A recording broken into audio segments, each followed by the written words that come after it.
Olá pessoal, bem-vindo ao canal Perfeita Ordem.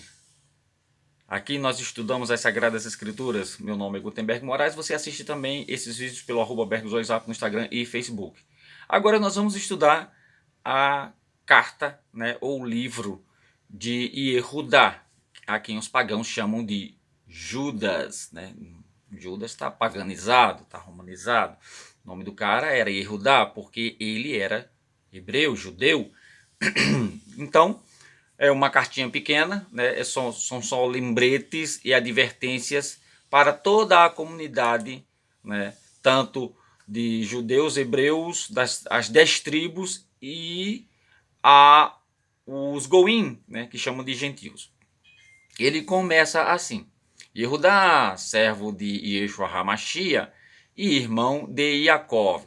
Se ele é irmão de Yaakov e Yaakov é irmão do Mashiach, aos chamados santificados em Elohim Avinu e conservados por Yeshua HaMashiach, misericórdia e shalom e ahavá, amor, vos sejam multiplicados, amados, procurando eu escrever-vos com toda a diligência acerca da salvação comum, tive por necessidade escrever-vos e exortar-vos a batalhar pela emuná que uma vez foi dada aos santos, porque se introduziram alguns que já antes estavam escritos para este mesmo juízo.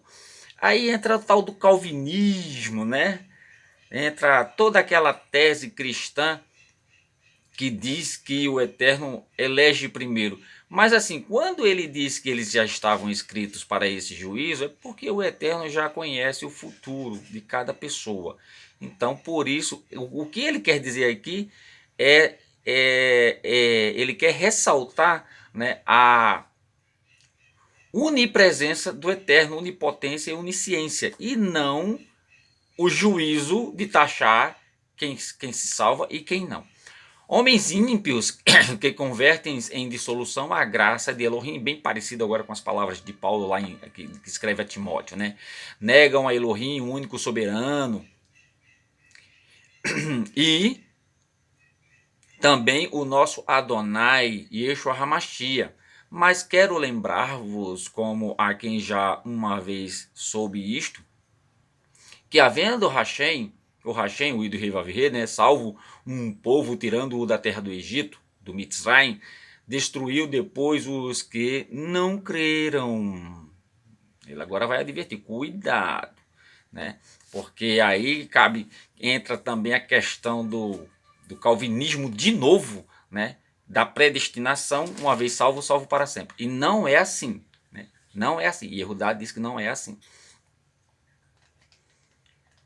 E aos malachins que não guardaram o seu principado, mas deixaram a sua própria habitação, reservou na escuridão e em prisões eternas, até ao juízo daqueles grande dia.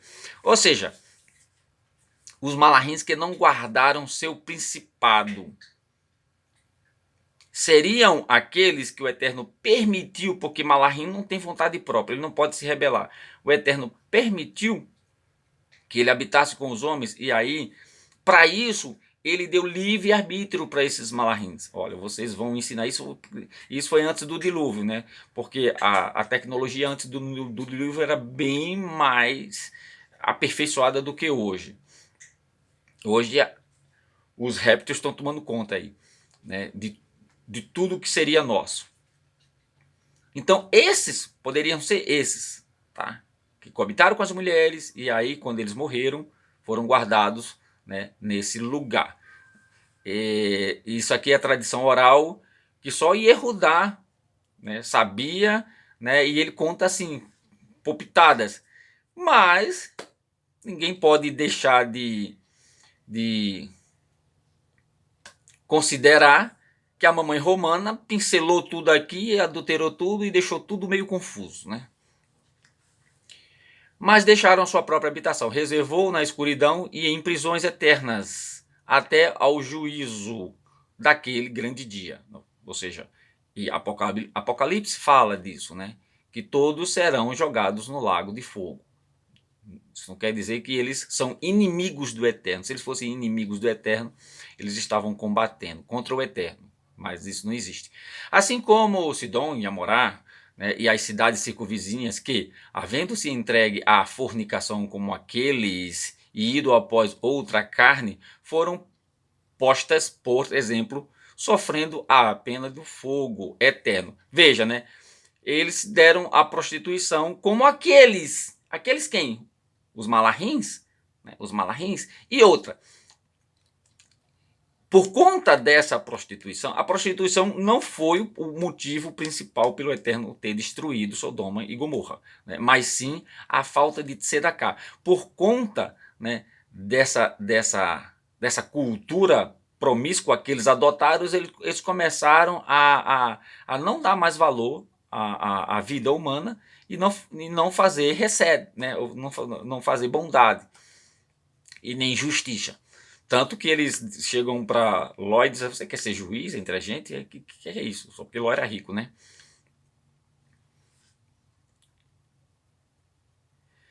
8.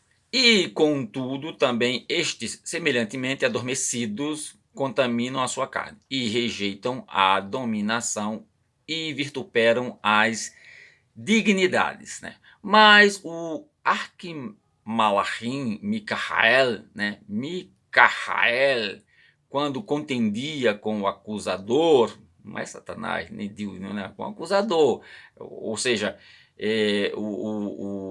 o Hassatan, né, o acusador, ele estava querendo dar uma de pronto, justiça, dizendo: não, esse corpo aqui é meu, né, coisas de Yehudá.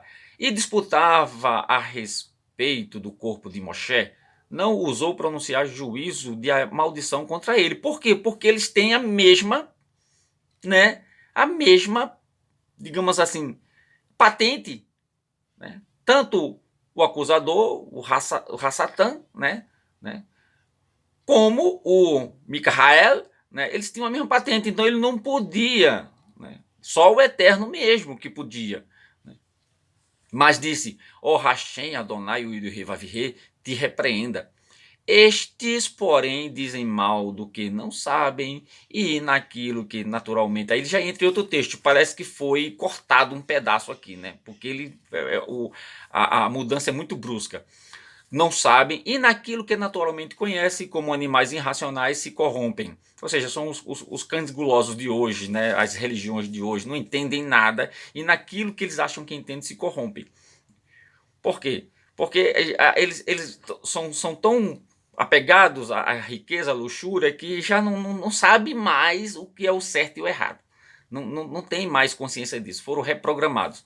Ai deles, porque entraram pelo caminho de Caim e foram levados pelo engano do prêmio de Binan, né, de Balaão, de Binan, e pereceram na contradição de Coré. Tem que estudar a Torá para entender o que ele está falando. Se não estudar a Torá, você não vai entender o que ele está falando aqui.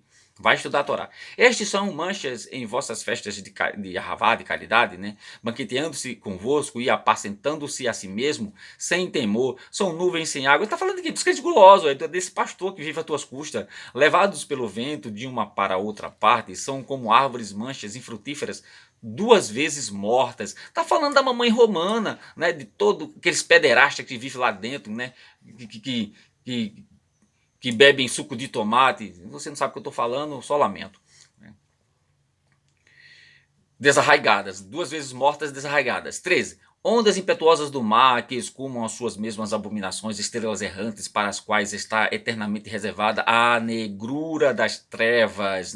Isso, quando ele diz eternamente, é porque uma vez entrando no lago de fogo é exterminado para sempre, por isso que é eterno. E destes profetizou também Hanô, o sétimo homem depois de Adão, dizendo: eis que é vindo Hashem Adonai com milhares de seus santos para fazer juízo contra todos e condenar dentre eles todos os ímpios por todas as suas obras de impiedade que impiamente cometeram e por todas as duras palavras que ímpios pecadores disseram contra ele.